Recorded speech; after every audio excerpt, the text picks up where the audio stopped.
Bismillah, alhamdulillah, wassalatu wassalamu ala rasulillah wa ala alihi wa sahbihi wa man walah amma ba'd. Berkata Syekhul Islam rahimahullahu ta'ala, hubbus sahabati kullihim li madhabun wa mawaddatul qurba biha atawassalu. Mencintai seluruh sahabat Nabi sallallahu alaihi wasallam adalah madhabku, maksudnya adalah manhajku. Wa mawaddatul qurba biha atawassalu. Dan dengan mencintai keluarga dekat Nabi sallallahu alaihi wasallam, yaitu Ahlul Bait, aku bertawassul kepada Allah dengannya. Mungkin ada yang bertanya, mengapa Syekhul Islam rahimahullahu ta'ala memulai bait syairnya atau memulai mendikte manhajnya dari kecintaan kepada para sahabat. Syekh berkata, hubbus sahabati kullihim li madhabun. Mencintai seluruh sahabat tanpa pengecualian adalah manhajku, madhabku, yang aku berjalan di atasnya. Para ulama menjawab, mengapa Syekhul Islam memulai dengan mencintai kepada para sahabat? Karena pondasi akidah yang benar, pondasi manhaj yang benar dibangun di atas kecintaan kepada para sahabat, berloyalitas kepada mereka dan membela mereka. Kenapa demikian? Karena para sahabat radhiyallahu anhum adalah para pembawa agama ini, para penyampai agama ini kepada kita. Mereka yang menyampaikan kepada kita dengan penuh kejujuran, amanah, dan keikhlasan. Mereka menyampaikan apa yang mereka dengar dari Nabi SAW berupa Al-Quran dan hadis-hadis yang sahih. Inilah akidah yang pokok. Maka para sahabat adalah orang-orang yang perlu kita teladani dalam berakidah dan dalam perkara-perkara agama lainnya. Mereka para sahabat adalah teladan kita setelah Rasulullah SAW. Hubbus sahabati kullihim li madhabi, atau madhabun. Mencintai seluruh sahabat adalah madhabku, akidahku, jalanku yang dibangun di atas kecintaan kepada sahabat Nabi SAW. Maka mencintai para sahabat radhiyallahu anhum adalah perkara yang wajib. Kita mencintai para sahabat karena mereka mencintai Allah dan Rasulnya, dan Allah pun begitu pula Rasulnya mencintai mereka. Disebutkan dari Anas bin Malik radhiyallahu anhu, ketika datang seseorang laki-laki lalu berkata, "Wahai Rasulullah, akhbirni 'anis sa'ah." Wahai Rasulullah, kabarkan kepadaku tentang hari kiamat kapan terjadi. Maka Rasulullah SAW menjawab, "Ma a'dadta laha." Kalau seandainya engkau tahu, lalu apa yang telah engkau siapkan untuk menghadapinya? Lalu orang tersebut menjawab, "Hubbullahi wa rasulih." Aku telah mempersiapkan kecintaan kepada Allah dan Rasulnya untuk menghadapi hari kiamat. Lalu beliau SAW pun bersabda, "Anta ma'aman ahbabta." Engkau akan bersama orang yang engkau cintai. Lalu Anas bin Malik radhiyallahu anhu mengomentari hadis tersebut. Beliau berkata, "Demi Allah, setelah masuk Islam, kami tidak pernah bergembira seperti kegembiraan kami pada hari itu setelah mendengar sabda tersebut. Karena kami mencintai Rasulullah SAW. Kami juga mencintai Abu Bakar. Kami juga mencintai Umar. Dan kata Nabi SAW, "Anta ma'aman ahbabta." Engkau akan bersama orang yang engkau cintai pada hari kiamat. Maka orang yang mencintai Rasulullah, mencintai Abu Bakar, mencintai Umar, dia akan bersama mereka semua di hari kiamat. Karena Abu Bakar dan Umar adalah pemimpin orang-orang tua di surga. Abu Bakar dan Umar adalah manusia terbaik setelah para nabi. Nabi SAW pernah bersabda, "Abu Bakar wa Umar sayyida kuhuli ahlil jannah ma'adan nabiyyin wal mursalin." Atau kama qala Nabi SAW. Abu Bakar dan Umar adalah pemimpin orang-orang tua penghuni surga setelah para nabi dan para rasul. Tidak diragukan lagi bahwasanya para nabi adalah manusia paling utama, paling terbaik. Dan setelah para nabi, secara langsung yang paling utama dari kalangan manusia adalah Abu Bakar dan Umar radhiyallahu anhu. Maka semoga Allah Azza wa Jalla meridhoi orang yang ridho kepada Abu Bakar dan Umar, mendoakan keridhoan. Dan semoga Allah Azza wa Jalla menghinakan, mengazab orang-orang yang membenci Abu Bakar dan Umar radhiyallahu anhuma. Kata Syekhul Islam rahimahullahu ta'ala, hubbus sahabati kullihim li madhab. Mencintai seluruh sahabat adalah madhabku. Para sahabat Rasulullah SAW, dengan sebab mereka Al-Quran ditegakkan. Dengan sebab mereka suara Al-Quran tersebar. Dengan sebab mereka Al-Quran menjadi penerang bagi manusia-manusia setelahnya. Para sahabat radhiyallahu anhum adalah panji-panji petunjuk dan seolah-olah sebagai pelita dalam kegelapan. Abu Zur'ah rahimahullahu ta'ala pernah berkata, "Man intaqasa sahabata Rasulillah sallallahu alaihi wasallam fahuwa zindiq." Barang siapa yang merendahkan, menghinakan sahabat Nabi sallallahu alaihi wasallam, maka dia adalah zindiq. Dan zindiq adalah al-mariq minad din, orang yang keluar dari agama, maksudnya orang yang murtad. Maka barang siapa yang merendahkan para sahabat Rasulullah sallallahu alaihi wasallam, maka dia telah murtad dari agama Islam. Maka ayuhal muslimun rahimakumullah, manusia itu diuji keislamannya melalui sikap mereka terhadap para sahabat radhiyallahu anhum. Barang siapa yang kita dapati dia mencintai para sahabat, mendoakan keridhaan bagi para sahabat, memuji para sahabat, itulah muslim yang benar, muslim yang sejati. Dan sebaliknya, siapa yang merendahkan para sahabat, maka dia adalah zindiq, orang yang murtad dari agama Islam. Nabi SAW bersabda, "Man intaqasa ashabi fa'alaihi la'natullah wal malaikati wan nasi ajma'in."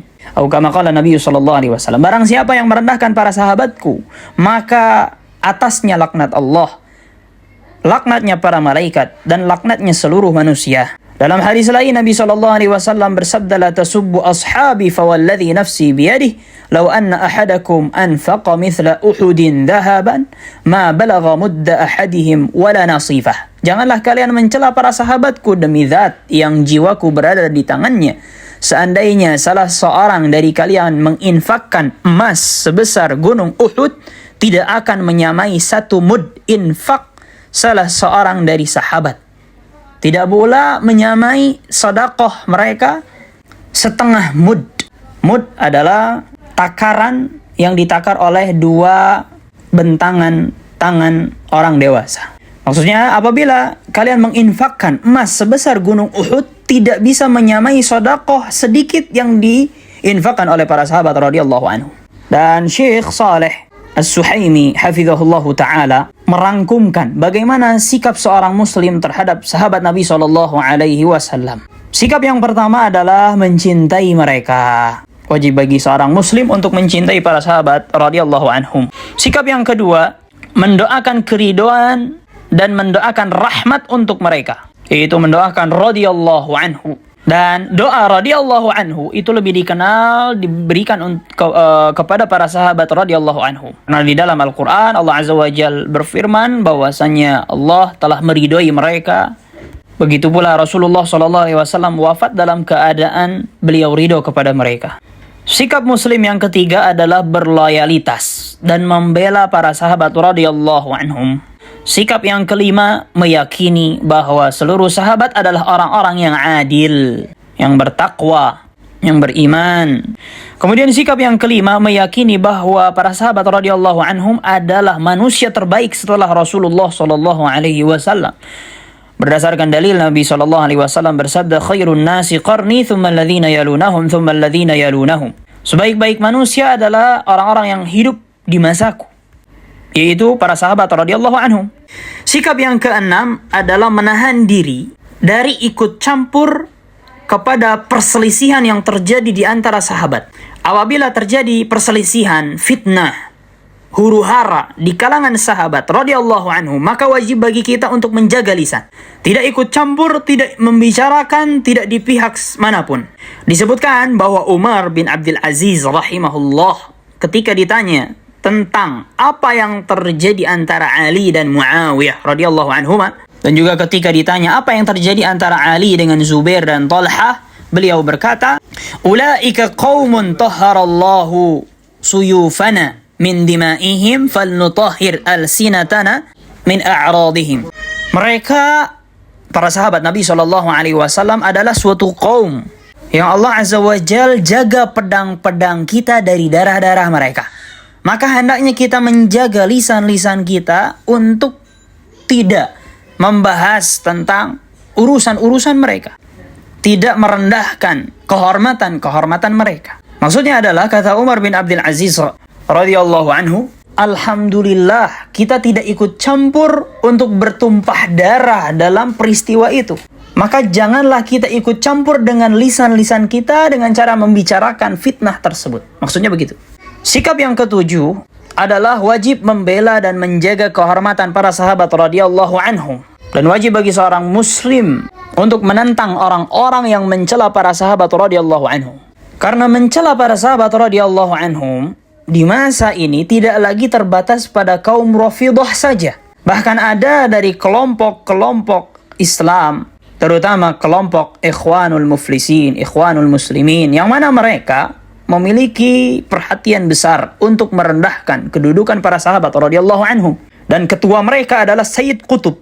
Sayyid Qutb, dia telah mengkafirkan Muawiyah radhiyallahu anhu, telah mengkafirkan Amr bin Al-As radhiyallahu anhu. Dia juga telah mengkafirkan Abu Musa Al-Asy'ari radhiyallahu anhu. Dan dia juga telah menyindir Uthman, mencela Uthman dan merendahkan Uthman radhiyallahu anhu. Sayyid Qutb juga pernah mengatakan, sesungguhnya masa pemerintahan Uthman adalah celah. Maksudnya adalah tidak dianggap antara dua masa khalifah. Bahkan Sayyid Qutb hampir-hampir mengkafirkan seluruh sahabat. Dia berkata, setiap orang yang ikut dalam perang Jamal dan Siffin semuanya telah murtad dari Islam. Semua yang ikut adalah sahabat-sahabat Nabi SAW. Maka dengan itu otomatis Sayyid Qutb telah mengkafirkan juga Ali, telah mengkafirkan Aisyah radhiyallahu anhuma. Sikap yang ke-8 yang wajib bagi muslim lakukan sikap mereka kepada para sahabat adalah mendahulukan pendapat para sahabat dibandingkan selain mereka ketika tidak ada dalil yang jelas dari Al-Quran ataupun hadis Nabi SAW. Karena para sahabat radhiyallahu anhum tidak berbicara dalam perkara agama dengan hawa nafsu mereka atau berdasarkan pendapat mereka semata. Pada umumnya para sahabat itu tidaklah berbicara kecuali ada dasarnya, ada tuntunannya dari Al-Quran ataupun hadis Nabi SAW. Maka ketika kita menemukan permasalahan, tidak ada dalilnya di situ, tapi ada perkataan sahabat, maka kita dahulukan perkataan sahabat daripada perkataan-perkataan lain. Sikap yang ke-9 adalah mendahulukan pemahaman para sahabat radhiyallahu anhum terhadap Al-Quran dan hadis Nabi SAW dibandingkan pemahaman selain mereka. Sebagaimana dikatakan oleh Abdullah bin Mas'ud radhiyallahu anhu, "Man kana muta'assiyan atau mustannan falyastanna bi ashabi Rasulillah sallallahu alaihi wasallam fa innahum adarru hadhihi al-ummah quluban wa a'maquha ilman wa aqalluha takallufan wa asdaquha qilan tamassaku bi amrihim waqtadu bihim fa innahum 'alal hudal mustaqim."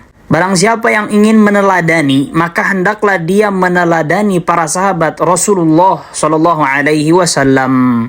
Karena mereka adalah umat ini yang paling baik hatinya, paling dalam ilmunya, paling sedikit sikap berlebih-lebihan. Dan mereka adalah manusia yang paling jujur perkataannya. Berpeganglah pada petunjuk para sahabat Rasulullah sallallahu alaihi wasallam. Ikutilah mereka karena sesungguhnya mereka berada di atas petunjuk yang lurus. Ibnu Mas'ud radhiyallahu anhu juga pernah berkata, "Ittabi'u wa la tabtadi'u faqad kufitum." Ikutilah petunjuk yang sudah ada. Jangan membuat perkara-perkara baru di dalam agama karena kalian telah dicukupkan dengan petunjuk yang sudah ada. Umirna an naqtadiya wa la nabtadi'. Kita itu diperintahkan untuk mengikuti petunjuk yang sudah ada dari salafus saleh, dari orang-orang terbaik setelah Rasulullah sallallahu alaihi wasallam, dan jangan bagi kita untuk membuat perkara-perkara baru. Allah Azza wa Jalla juga berfirman di dalam Al-Quran, "Wa may yushaqiqir rasula min ba'di ma tabayyana lahul huda wa yattabi' ghayra sabilil mu'minin nuwallihi ma tawalla wa nuslihi jahannam wa sa'at masira." Barang siapa yang menentang Rasul setelah jelas baginya hidayah, dan dia malah mengikuti jalan selain jalan orang-orang beriman, dia malah mengikuti selain jalan sahabat radhiyallahu anhum, maka kami biarkan dia dalam kesesatan dan kami masukkan dia ke neraka jahanam, itulah seburuk-buruk tempat kembali. Maka Syekhul Islam Ibnu Taimiyah melanjutkan, wa mawaddatul qurba biha atawassalu, dan mencintai keluarga dekat Nabi SAW yaitu Ahlul Bait, dengan itu aku bertawassul. Maksudnya adalah Syekhul Islam bertawassul dengan amal saleh mencintai keluarga Nabi SAW. Yang dimaksud adalah Bani Abdul Muttalib. Begitu pula istri-istri Nabi SAW. Karena mencintai Ahlul Bait termasuk dari amal saleh yang mendekatkan diri kita kepada Allah Azza wa Jal. Maka apabila ada yang bertanya, bagaimana bisa bertawassul dengan hal itu? Jawabannya, bisa bertawassul dengan mencintai ahlul bait, karena mencintai ahlul bait, mencintai orang-orang soleh adalah ibadah. Dan kita boleh bertawassul dengan ibadah yang kita lakukan. Karena bertawassul itu dibolehkan dalam 3 hal. Bertawassul dengan nama-nama dan sifat Allah, kemudian bertawassul dengan amal soleh dengan syarat ikhlas dan sesuai dengan petunjuk Nabi SAW. Yang ketiga, bertawassul dengan doa seorang muslim yang soleh masih hidup dan mampu mendoakan. Oleh karenanya Syekhul Islam di sini berkata, wa mawaddatul qurba biha atawassalu. Mencintai ahlul bait, aku bertawassul dengannya. Karena mencintai ahlul bait adalah amal soleh dan ibadah yang boleh dilakukan untuk bertawassul. Nabi SAW juga pernah mewasiatkan tentang ahlul bait, udzakirukumullahu fi ahli baiti, udzakirukumullaha fi ahli baiti, udzakirukumullaha fi ahli baiti. Aku mengingatkan kalian kepada Allah dalam urusan ahlul bait sebanyak 3 kali. Maka mencintai ahlul bait adalah ibadah yang boleh dijadikan sebagai bahan bertawassul kepada Allah Azza wa Jalla. Wassallallahu ala nabiyina Muhammadin wa ala alihi wa ashabi ajma'in ila huna walhamdulillah.